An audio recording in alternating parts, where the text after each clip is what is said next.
Hello. Welcome back, my friends. If you're new here, I am Lance B, and today we're reacting to another Mr. Ballin video. This one's called The Spooky Stories Part 1, Top 3 Scariest True Stories. I had so much fun reacting to one of his videos yesterday, and I was like, you know what? I made his own playlist. So let's continue with Mr. Ballin today with part 1, the spooky stories. And of course, if you like these videos, leave a comment down below. Maybe even give me some a little bit of suggestions, words, and let's get right into it. Hey, all you little fucking nerds watching online. We like to fuck in the ass. X-rated! Woo! Yeah, come on, baby. Today's theme is very simple, scary stories. But before I get into today's stories, if you're a fan of the strange, dark, and mysterious delivered in story format, then you've come to the right channel because that's all we do, and we upload 3, 4, even 5 times every week. So if that's of interest to you, please eat all of the like button's Oreos except for one and put it back in the pantry, and then also crumple all of their potato chips. Also, please subscribe to our channel and turn on all notifications so you don't miss any of our weekly uploads. All right, let's get into today's stories. Likes buttons, potato chips. That's just evil.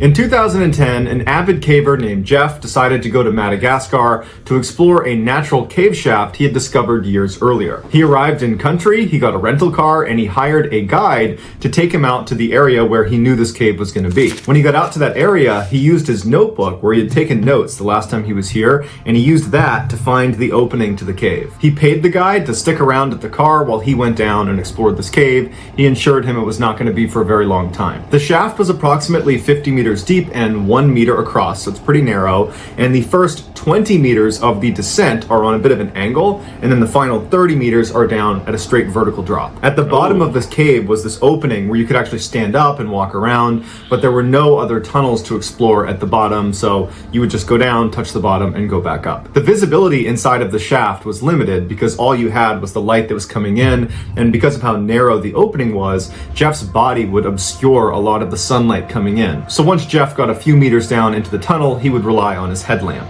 So Jeff enters the cave and he makes his way down to the 20-meter mark. So that's where the tunnel goes from being on an angle to being straight. And he's about to make that final descent down that final 30 meters when he notices something out of the corner of his eye. And he focuses his light on the side of the shaft and he sees thousands of black widow spiders trying to escape the light. They're scattering all over the walls. And he looks around him and he realizes from his position down on the vertical section of the shaft is covered in black widow spiders. As much as Jeff wanted to stop right there and go right back up to the surface, he couldn't. In order to go back up this line that he was rappelling down on, he needed technical gear, and his technical gear was packed in his backpack, and it would just be totally unsafe trying to fish it out of his bag. Oh my so God. He would have to descend the final 30 meters to the bottom, then take his pack off, get the gear out, and go back up. So Jeff took a deep breath, and he began his slow, awful descent into this cave filled with spiders. And periodically, as he would bump into the wall, he'd hear them scatter all over the walls, and then he saw them climbing on his sleeves, and he'd have to brush them off his sleeves. He saw them on the rope, he's trying to brush them off. He finally gets to the bottom, and he can hear the spiders on the wall just crawling all over the place. Oh my God. He takes his bag off, and it's covered in spiders. Oh my God. He opens it up, spiders crawl out of his bag. He carefully reaches in and pulls out his technical gear. He throws it up, and he begins making his way back up, and the whole time, he's just brushing spiders off of him. Once he gets to the surface, the first thing he does is he strips all of his clothing off to get all the spiders off of his clothing. He takes his bag, dumps it out, more spiders are in there. After he finally brushes all the spiders off, he redresses and gets in the car. And you can only imagine what the guide was thinking as he's watching this guy, this foreigner, taking his clothes off after being in this cave. But luckily, he doesn't get bit. He gets in the car with the guide, and they start heading back towards the city. As they're driving, he takes his notebook out and he scratches off the title he had given this cave from the last time he was here, which was the Crooked Tube. He scratches that out, and on top of it, he writes, "The Entrance to Hell." Pine Tree Farm, number 2. In 2006, a 14-year-old boy named Evan lived on a farm in North Carolina. This was not a typical farm with animals and crops. It was a pine tree harvestry. Pine needles are a big landscaping commodity, and Evan and his family made their living baling pine straw every year. As such, their main living house on the farm was situated right in the middle of 550 acres of perfectly lined up pine trees. They did not have any neighbors nearby, and there was only one road that led into the property, which from the main house, they could look out and basically see through the rows of trees all the way to the beginning of this road, which meant any visitors were really easy to spot. The main house was built on a very slight hill, which meant one side of the house was effectively built on stilts to compensate for the angle. And on that side of the house, on the first floor, was the living room. So anyone who was in the living room looking out the window, they basically need to look at a downward angle to see the ground. It would actually seem like you were on the second floor, but really you're on the first floor. The window in the living room was very unique. It stretched almost the entire length of the room, so almost 50 feet across. And at night, you could see animals darting between the different trees because you could see down the rows. And so that was pretty creepy. And then just the fact that this window is so big, if you're in the living room at night, you just felt really exposed. So between the creepy animals running around and the level of exposure and vulnerability, people basically avoided the living room anytime they were in the house at night. That winter, Evan's cousin came to stay with him on his farm, and because the main house did not have any extra bedrooms, Evan and his cousin would have to sleep in the living room. There were two couches inside of the living room, one that was right underneath the 50-foot long window, and then another which was on the other side of the room against a wall that did not have a window. And so Evan would be sleeping on the couch right under the window, and his cousin would be sleeping on the other couch. The first night Evan's cousin was there, they put this big sheet up over the window, but it only blocked like 75% of the window. The two flanks of the window were still exposed, but where the couches were lined up, they were kind of blocked by this sheet. So it gave them a little bit of privacy. After goofing around for a while, the boys finally fell asleep around midnight, and then they woke up a couple hours later because they heard Evan's dogs barking way off in the pine trees. Now, Evan was used to his dogs running around the property and barking at other smaller animals, and so just them barking was not necessarily a red flag. But the barking persisted to the point where Evan's cousin got up off the couch, moved across the room to the opening of the window that was not covered by the sheet at the foot of where Evan was sleeping. Now, Evan was still laying on the couch. He was not going to get up and look out the window, so he's looking down at his cousin, kind of looking at his face to get some sort of a read on what he's seeing. And he notices his cousin has this really perplexed look on his face, like he's squinting his eyes and trying to make sense of what he's looking at. And so Evan looks at him and says, "Hey, what's going on? What do you see?" And his cousin's like, "I don't know if my mind's playing tricks on me or not, but I'm pretty sure I see people out there." At this, Evan jumps off the couch and runs over and butts up right next to his cousin so he can look out the window too.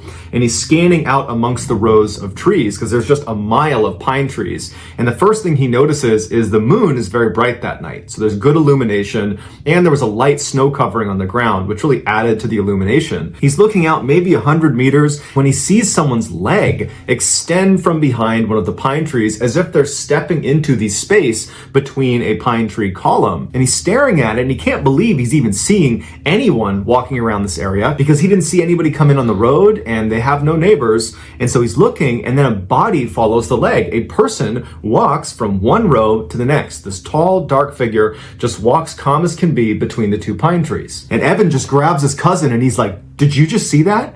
And his cousin's like, "Yeah, I saw that." And so they continue to look in the direction of where this person crossed the path. And after a couple of minutes, they see another leg now emerging, going the other way, back towards where that first person had come from. So the leg kind of extends into this gap, and then this tall figure walks across into the next row, except now, instead of going just directly across, it looks like they're moving at an angle closer to the main house property. The boys look at each other and they don't know what to do, so they just keep looking out the window in stunned silence. And as they're looking, they see this person emerge again, except now they're not 100 meters away, they're like 20 meters away. They don't know how they were able to move that quickly without being seen. And this time when the leg comes out from behind the pine tree, instead of walking across the gap, it stops right in the middle, and it turns and it looks directly at the boys in the window and then begins running toward them. The boys practically fall over trying to get away from the window. Evan's yelling for his father upstairs, and the boys instinctively just start running around the house,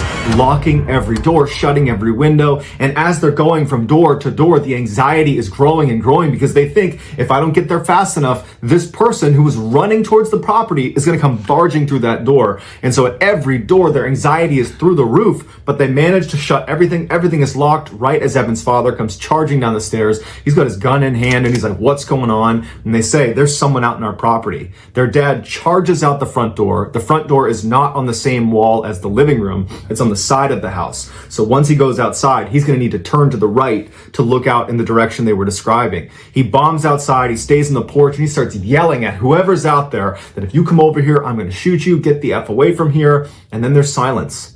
And the boys are waiting. They're looking around. They're checking the window. They don't see anything. The dad comes back inside. He shut and locks the door. And he tells Evan, keep an eye out. If you see him again, you let me know. Evan would reflect on this experience later on and say, you know, we really should have called 911 at that point. But as a kid, I just understood that that's the way my family did business. We kind of took care of ourselves. And so even though there is a threat of some stranger who's running at our property, we were not going to call the cops. And so his dad effectively was telling him to be a lookout. And so Evan and his cousin, they go back into the living room and they kind of go up to the window. They're a little bit apprehensive and they're looking out. And after 5-10 minutes of looking out the window and not seeing anything, they're thinking to themselves, you know, Evan's dad's a pretty intimidating guy and he was just out there screaming and yelling with a gun, threatening to shoot them. So they probably got the message and they're probably gone.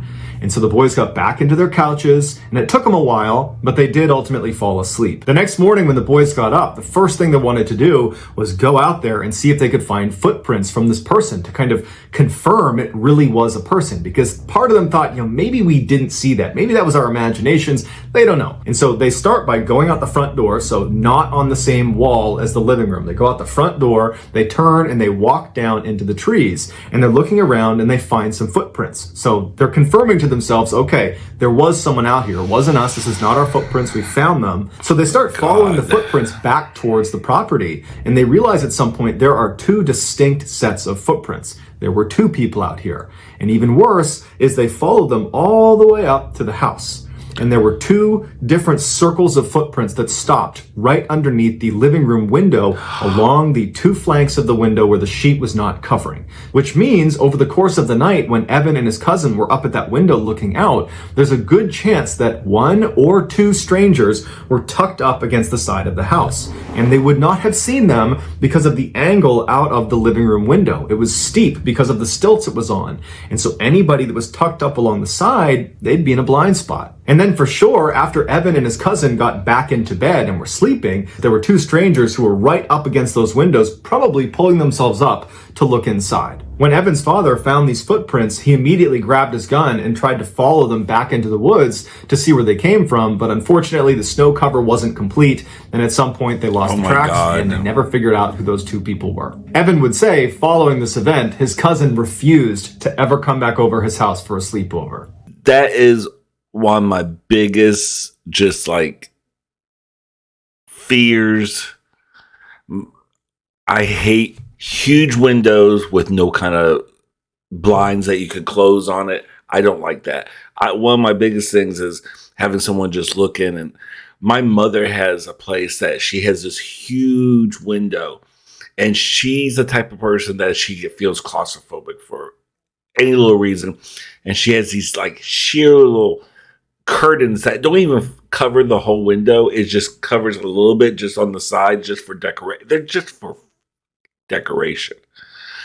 So when I went to visit her, like about maybe it was 5-6 years ago, I slept on the couch in the living room. That's where the big window is.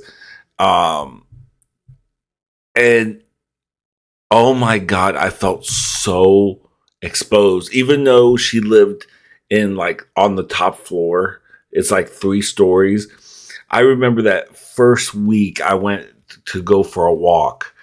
It was about just getting twilight, and I wanted to see how much could you see into that window. So I went down the street, kind of looked at the other people's homes because they had some beautiful old school homes that were just like probably like early 1900 homes, and came back and I wanted to check it out.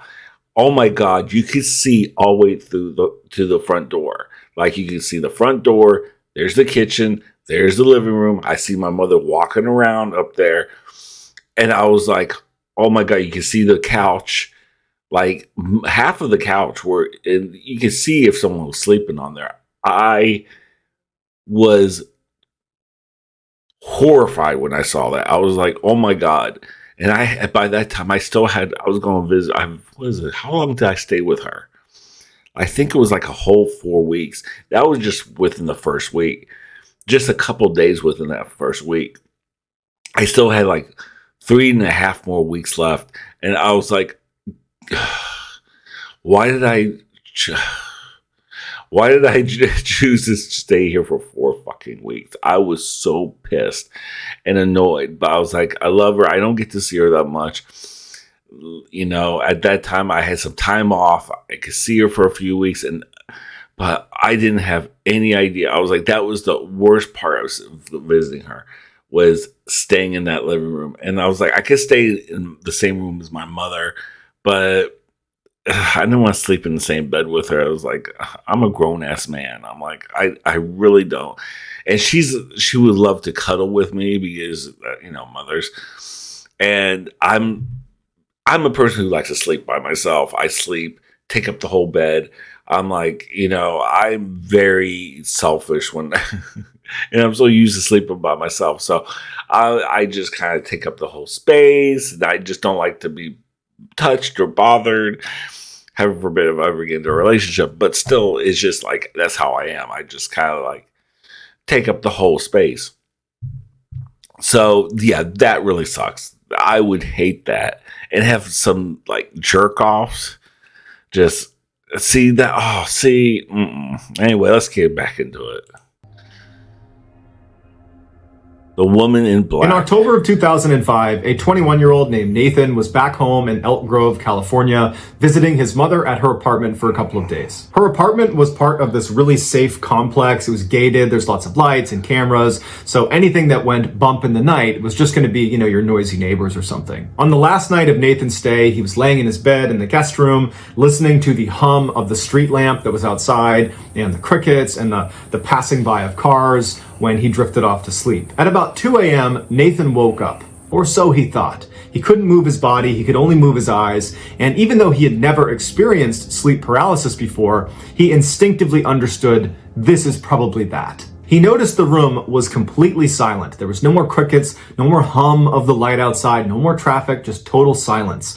And then he started flashing his eyes around the room because he couldn't move his head or his body, and he started taking stock of the room. The bed he was in was positioned as far away from the door as he could in the back right corner. From where he was laying, if he looked to his right, in that corner was this big armoire, and then moving left from the armoire as he scanned the room, he'd come to the door, which is on the opposite side of where his bed was, and then if he kept scanning left, he would reach the foot of his bed, and just beyond the foot of his bed was a table and a chair. But because he was laying flat, he couldn't really look down and actually see the table and chair. And so with all of his strength, he managed to raise his head just enough that he had a line of sight to that section of his room, the only section he has not looked at. I hate that feeling. And he sees the table and chair. Oh my God. And he sees in the corner is this dark figure that's standing there looking at him. He's completely frozen with fear. His thought is, there's an intruder in the house. How did they get in here? What are they doing in here? And he managed to keep his head up just long enough to get a decent look at this dark figure, and he determined it was most likely a woman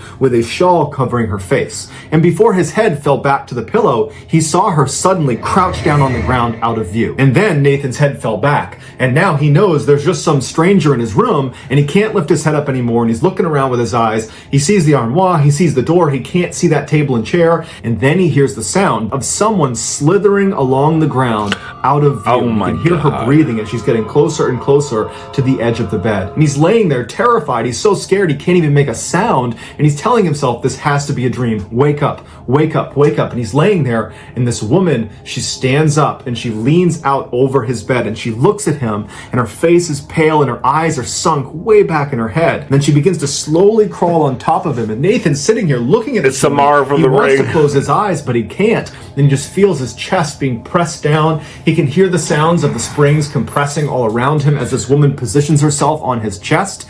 And then he finally manages to let out a scream, and then suddenly he's awake. The woman's gone. And he sits up and he's looking around. There's nobody in his room. The familiar hum of the light and the crickets and the traffic outside, they all return. And his mom comes running in the room and she's like, "Hey, are you okay? I heard screaming in here." No, bitch. He said, "Oh, no, I had a bad dream. I'm fine now.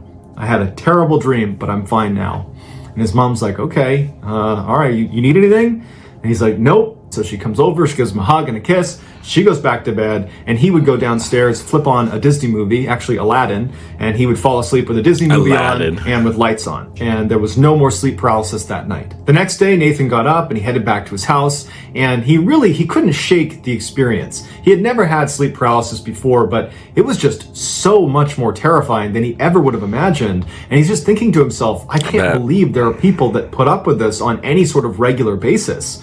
But, after a couple of days and getting home and not experiencing any sleep paralysis, time went on and he just kind of forgot about it. A few months later, in March of 2006, Nathan is at this big family party in Chico, California, big outdoor barbecue, all of his family's there, and at some point his sister shows up. His sister was not supposed to be attending this party, so it was a great surprise. He hasn't seen her in a while, and he immediately pulls her aside to catch up with her. And so for the first hour of their conversation, they're just chatting about their lives and what they're up to. Towards the end of their conversation, Nathan suddenly felt compelled to share his sleep paralysis experience with his sister. And the reason he wanted to was because he knew that she knew that he was actually a skeptic. And so she would believe him. If he's telling her this is what happened, she would believe that that's what he saw. And so he starts by saying, I had the weirdest experience at Mom's apartment just a couple of months ago. I'm pretty sure it was sleep paralysis. And his sister immediately butts in and she goes, "Wait a minute. I had sleep paralysis for the first time in my life 2 weeks ago at Mom's apartment. It was horrible. I was in the guest room and then I saw this woman and she was like standing on me. I thought I was gonna die. It was horrible." That's exactly what happened to me. I was laying in the guest room and I couldn't move, and then I saw a woman in the corner and she stood on my chest. They proceeded to go over all the details of each of their stories. Jesus and Christ. They discovered that they had almost the exact same experience. And at the end of it, they wanted to have a rational explanation for how they both could just somehow have their only sleep paralysis experience in the same room in roughly the same timeline and experience the exact same events. They were trying to, come up with a rational explanation for that, but it was just too much of a coincidence. But ultimately, neither of them were really prepared to start discussing what else it could be. So they decided to just kind of laugh it off and say, "Man, that's pretty weird," and they moved on. After the party was over, Nathan would go back to his house and he would tell his wife about this crazy coincidence he and his sister had, and his wife would say, "Yeah, that's wild." But after that, Nathan just did not want to think about it or talk about it, and so he kind of just Why would you? Pushed it out of his mental space and did forget about it. He moved on. 5 months later, in August of 2006, Nathan's mom would move out of that apartment building and she would move into a 2-story house still in Elk Grove, California. Shortly after she moved in, she asked Nathan if he would come spend a couple nights with her, and Nathan said sure. In order to better understand what happens to Nathan over the course of his stay at his mother's new house, you need to understand a basic layout of her house. So when you walk through her double doors, to your left is going to be a formal living room. In the center of the house is a hallway that shoots straight back to the kitchen. And then to your right when you walk in, there's a wall, and on that wall is the stairs leading up to the second floor. If you take those stairs to the second floor, you reach a landing where there's a window that looks back into the backyard, and immediately to your right, there is a single door, and that's the master bedroom where Nathan's mom would sleep. From the landing, if you turned left, there'd be another door that's a mirror image of the master bedroom door, and this door is the guest room. That's where Nathan was going to stay. And then to the left of the guest room was a hall that went to the front of the house, but that's irrelevant to the story. If you went inside the guest room, the bed was located in the back right corner, so the same layout as the guest room in the apartment building, where the person laying in the bed, so Nathan, his feet would be closest to the door. And from Nathan's perspective in the bed, the only other piece of furniture in this new house guest room was a table that was, from his perspective, on the right-hand wall, centered on the wall, and on the table was a TV. So that's the only things in the room. The first night Nathan was at this new house was totally uneventful. The second night, Not so much. He was up in the guest room, laying on the bed, watching TV. The lights are off, it's just the TV on, and at some point, he dozes off. He wakes up a short time later, and he can't move. It's the same sensation he had when he was staying with his mom at her apartment. And he begins to panic because the last time he felt this way, a strange veiled woman stood on his chest and made it feel like he was dying. And so immediately, he's trying to move his body, he can't. And so using his eyes, he starts looking around the room, praying this woman is not in the room with him. And so he looks to the right, to that corner, which he can see. There's no one there. From this corner, he starts scanning across the room. He sees the TV, it's still on. He keeps scanning and he sees the door and it's open. And then he scans and he's able to just barely make out the space at the foot of the bed. He can actually see to the corner, and this woman, she's not in here. And so initially, he feels incredibly relieved that she's not in the room with him.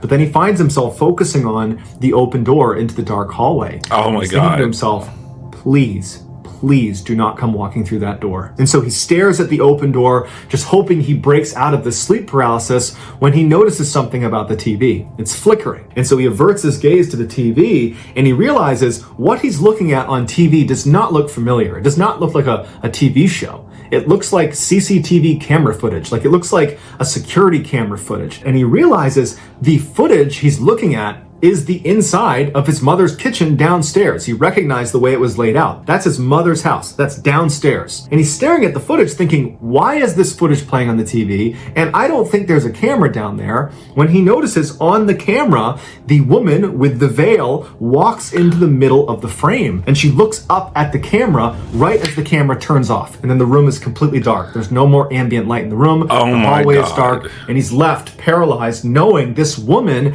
is downstairs in the kitchen. And as he's laying there, he hears her start running through the house. And it sounds like an animal is barreling into things as she's running through the bottom floor. And she stops at the foot of the stairs. And he's thinking to himself, I know where she's going. She's coming up to my room. And so as he's laying there, he feels his heart racing and he's staring at the open door. He knows she's going to come flying up those stairs and she's going to come through that door.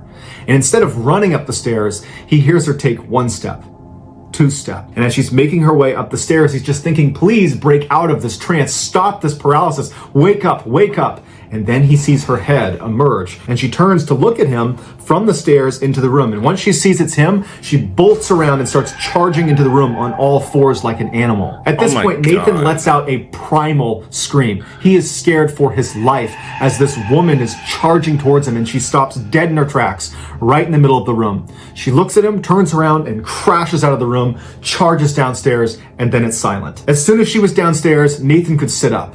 Except it did not feel like the first time he had sleep paralysis at his mom's apartment when he sat up and he had the sensation of relief. You've woken up. You were asleep before. Now you're awake.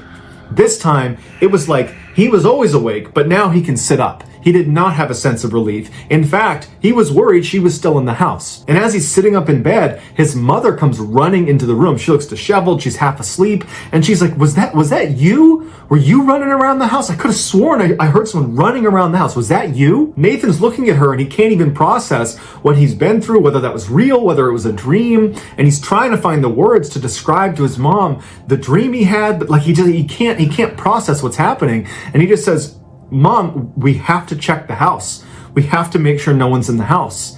And so the two of them flip on every light upstairs. They're not even talking. At this point, it's survival mode. They turn on all the lights upstairs, and Nathan leads the way down, and they're flicking on all the lights, and they manage to search the whole house, and there's no sign of a break-in. There's no one in their house. After the coast was clear, and they felt like they were not in immediate danger, they went into the kitchen to kind of talk about what just happened. And so Nathan's like, okay, Mom, I just gotta tell you everything that I'm thinking right now. I can't really process what just happened. I think it was a bad dream, but I'm starting to think that it could be something else, or I'm just losing my mind. So a few months ago, I was sleeping in your guest room in your apartment, and I had an experience that I'm almost positive was sleep paralysis. You know, I was laying there, I couldn't move, and this figure was in the room, and they were standing on me. It was terrifying, but it sounded an awful lot like sleep paralysis. But then a couple months after that, I talked to my sister and I told her about it. And she told me that very recently, right before you moved into this house, actually, she was in that room and she also had basically the exact same experience. She had never had sleep paralysis before, I had never had sleep paralysis before. So we've basically had the exact same horrifying experience in the same room around the same time. And then just now, tonight, I had another sleep paralysis experience with the same woman who's running around the house, and you just said you heard her running around the house. His mom looked really concerned, but she wasn't shocked. She says to Nathan, I have seen this woman. I saw her in my apartment way long time ago, but I remember what you're describing. That's the experience I had. This woman, showed up in the room and she stood on me. And it scared the heck out of me, but I didn't tell anyone because I thought it was sleep paralysis. And so Nathan and his mom proceeded to spend the next several hours just talking through what this could be. How could they, all three of them, him, his mom, and his sister, how could all of them have had the exact same experience?